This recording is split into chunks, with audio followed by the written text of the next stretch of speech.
یہ دیکھنے کی ضرورت ہے کہ حضرت عیسیٰ علیہ السلام اور حضرت مہدی علیہ رضوان سے متعلق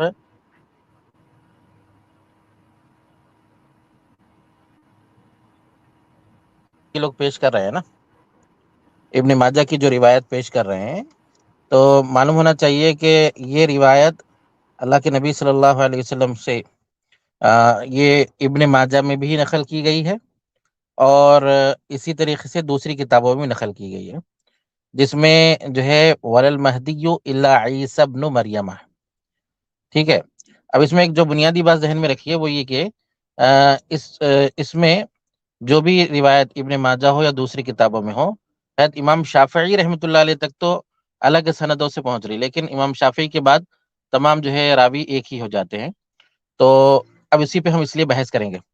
اس سلسلے میں سب سے پہلے ہم کو دیکھنا ہے کہ ملا علی قاری رحمۃ اللہ علیہ جو شارح مشکات ہے، انہوں نے اس بارے میں صاف طور پر فرمایا ثم اعلم ان حدیث لا مہدی الا عیسی ابن مریم ضعیفا باتفاق المحدثین، جان لو کہ لا مہدی الا عیسی والی حدیث کے ضعیف ہونے پر تمام محدثین کا اتفاق ہے جی۔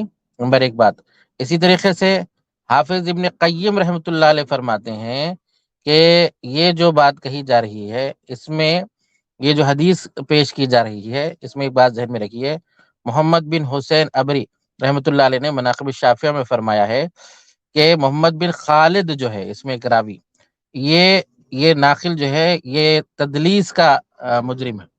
اسی طریقے سے اس بارے میں ایک بات ذہن میں ہونی چاہیے، اس کے بارے میں کہا یہ مجہول ہے، جبکہ مہدی کا ذکر تو حضرت صلی اللہ علیہ وسلم کے متواتر احادیث میں وارد ہے، جن میں یہ بیان ہوا کہ مہدی آپ صلی اللہ علیہ وسلم کے اہل بیت میں سے ہوں گے، وہ 7 سال حکومت بھی کریں گے، زمین کو عدل و انصاف سے بھر دیں گے، اور یہ بھی بیان کیا کہ عیسیٰ علیہ السلام کے خروج کے بعد دجال کے قتل کرنے میں ان کی مدد بھی کریں گے۔ یہ کون کہہ رہے ہیں؟ امام جو ہے ابن قیم رحمۃ اللہ علیہ فرما رہے ہیں۔ پھر فرمایا کہ جو ہے اس امت کے امامت بھی فرمائیں گے، اور عیسیٰ علیہ السلام بھی آپ کے پیچھے نماز پڑھیں گے۔ اب یہ امام بہقی رحمۃ اللہ علیہ نے فرمایا کہ یہ روایت صرف محمد بن خالد سے نے روایت کی ہے، اور امام حاکم رحمۃ اللہ علیہ نے فرمایا کہ وہ مجہول ہے۔ دیکھیے تمام محدثین کے پاس اسی طریقے سے ایک اور اہم حوالہ ہمارے پاس ہے کہ امام ابن جوزی رحمۃ اللہ علیہ فرماتے ہیں کہ اس بارے میں امام نسائی رحمۃ اللہ علیہ فرماتے ہیں کہ فرمایا کہ حدیث منکر ہے۔ امام بہقی رحمۃ اللہ علیہ نے فرمایا کہ حدیث صرف محمد بن خالد نے بیان کی ہے، اور امام حاکم رحمۃ اللہ علیہ نے فرمایا کہ محمد بن خالد ایک مجہول شخص ہے۔ اب اتنی صاف بات یہاں موجود ہے، اس کو آج نہیں بلکہ مرزا غلام احمد قادیانی نے بھی نقل کیا ہے، اور اسی طریقے سے مرزا غلام احمد قادیانی کے بعد مرزا قادیانی کا چیلا شکیل بن حنیف نے بھی اس کو نقل کیا، اور اس سے یہ ثابت کرتے ہیں کہ دونوں ایک ہیں۔ ٹھیک ہے، اب ہم جب بات کرتے ہیں کہ کیا دونوں کی نشانیاں جو اللہ کے نبی صلی اللہ علیہ وسلم نے بیان فرمائی ہیں، اس میں سے کوئی ایک چیز بھی تیرے اندر پائی جاتی؟ ہرگز نہیں پائی جاتی۔ اچھا بھائی، دوسری بات، حضرت مہدی کے بارے میں اللہ کے نبی صلی اللہ علیہ وسلم نے صاف واضح طور پر ان کو فرمایا کہ وہ میرے خاندان سے، یعنی اللہ کے نبی صلی اللہ علیہ وسلم کا خاندان یعنی بنی اسماعیل سے، اور حضرت عیسیٰ علیہ السلام یہ جو ہے بنی اسرائیل سے ان کا تعلق ہے، مریم کے بیٹے ہیں۔ تو اچھا، تو اس لیے جو ہے دونوں کا خاندان الگ ہو گیا۔ حضرت مہدی کے بارے میں اللہ کے نبی فرما رہے کہ ان کا نام میرے نام پر ہوگا، یعنی محمد ہوں گے وہ، اور حضرت عیسیٰ جو ان کا نام عیسیٰ ہے، اور ان کے والد کا نام کیا ہے؟ وہ حضرت مہدی کے والد کا نام عبداللہ ہے، اور حضرت عیسیٰ علیہ السلام کے والد نہیں ہے تو والدہ کا نام مریم ہے۔ آپ دیکھیں کہ ہر چیز ان کی الگ الگ ہے۔ اچھا پھر آگے بڑھیے کہ جو ہے حضرت مہدی کے آنے کی جگہ مدینہ منورہ کے رہنے والے ہوں گے، مکہ مکرمہ میں پہچانے جائیں گے، اور حضرت عیسیٰ علیہ السلام دمشق میں آئیں گے۔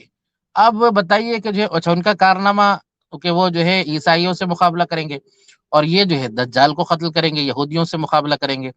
اتنی صاف صاف احادیث میں جو صحیح ہے، بالکل واضح ہے، اس میں کوئی شک نہیں ہے، کوئی جو ہے اس میں یعنی ایسی بات نہیں ہے کہ جو عام آدمی کو سمجھ میں نہ آئے۔ اتنی صاف روایات کا یہ لوگ ایک منکر، ایک ضعیف، جس کے بارے میں محدثین کا بالکل واضح موقف ہے کہ یہ ضعیف روایت ہے، اس سے جو ہے یہ استدلال کر کے پورے صحیح حدیث کا انکار کر دیں۔ مقصد کیا ہوتا ہے کہ اپنی مطلب کی بات لائے، لیکن مطلب کی بات بھی ان کی پوری نہیں ہوتی. اگر یہ بات مان بھی لے جائیں دونوں ایک بول رہے ہیں تو پھر کہاں ان کے اندر کوئی چیز پائی جاتی ہے. ہرگز جو ہے یہ شخص صرف جھوٹا ہے، اس سے علاوہ کوئی اس کا کوئی تعلق نہیں ہے. حضرت مہدی بھی الگ شخصیت ہے، حضرت عیسیٰ علیہ السلام بھی الگ شخصیت ہے. یہ بات ہم کو سمجھنے کی ضرورت ہے. جی حضرت میرے ذہن کے اندر ایک بات تھی کہ تو معاملہ ختم ہو گیا جب ہاں محدثین نے یہ اتنی بڑی بڑی جرح کی، یعنی مجہول. اب عوام کو یہ سمجھ میں نہیں آتا کہ مجہول کس کو کہتے ہیں، یعنی جس کا کوئی ملتا ہی نہیں آتا پتا کہ کون تھا، کہاں پیدا ہوا، تعلیم کس سے حاصل کی، اس کا کوئی اتا پتا نہیں. یعنی ایک دم جس کو بولے گے نا درمیان میں سے منقطع روایت ہو گئی کہ مطلب اس کا اتا پتا ہی نہیں کوئی. تو ایسے آدمی سے جو روایت آئی. پھر دوسرا جو منکر کہا گیا، تو منکر یعنی صحیح کے خلاف میں روایت آئی، کوئی صحیح بالکل روایت کے مقابلے میں. تو اصولی ضابطہ ہے کہ صحیح کے مقابلے میں جب منکر روایت آئیں گی تو اس کو ترک کر دیا جائے گا. تو بالکل یہاں پر حدیث کو نہیں ماننا اس وقت میں ہوگا جب حدیث ثابت ہوگی. ہاں جب حدیث ہی بالکل مطلب ایسے راوی سے آ گئی کہ جو جس کے بارے میں مجہول کہا جا رہا، اور پھر محدثین کا متفقہ فیصلہ آ گیا، تبھی یہاں پر تو معاملے اور ختم ہو گیا. تو یہ روایت بالکل کا ان لوگوں نے پیش کر دینا، یہ صرف عوام کو دھوکہ دینے کے لیے پیش کرتے، بالکل جہاں تک بالکل میرے کو ایسا بالکل سمجھ میں بالکل آتا. لیکن ہو یہ رہا کہ کیا ہوتا ابھی وہ مطلب جب بات چلی تو ان علماء اکرام نے یہ جرح نہیں کی اس کے اوپر. جی اب جی کیا جی ہوتا، جی ہاں، تو اسی لیے مطلب ہم نے یہ سوچا تھا کہ اگر آپ اس کے بارے میں وضاحت کر دے تو کیا ہوتا، عوام کو بھی معلوم چلتا کہ ویڈیو کے اندر جو روایت پیش کر رہا، حدیث پیش کر رہا، تو لوگ حدیث کے نام پہ سرخم تسلیم ہو جاتے. لیکن ان کو یہ بات کی اطلاع نہیں ہوتی کہ عقائد کے اندر، یعنی ابھی ظہور مہدی اور عیسیٰ علیہ السلام کا جو مطلب عقیدہ ہے، عقیدہ ختم نبوت کے تعلق سے جڑا ہوا عقیدہ، ہمارا مضبوط عقیدہ، اب اس عقیدے کو اتنی کمزور دلیل کے ذریعے سے ثابت کرنے کی کوشش کر رہا، جبکہ قرآنی آیات موجود ہے، صحیح احادیث موجود ہے، متواتر روایات موجود ہے. ایسی بالکل تمام روایات اور احادیث کو چھوڑ کر اس نے ایک دم ایسی ضعیف روایت پیش کر دی. یعنی اس سے معلوم چل گیا کہ ان کا کتنا بڑا دجل ہے. یعنی فرسٹ میں جو آدمی اتنی ضعیف روایت پیش کرتے مطلب اس کے پاس کچھ ہے ہی نہیں.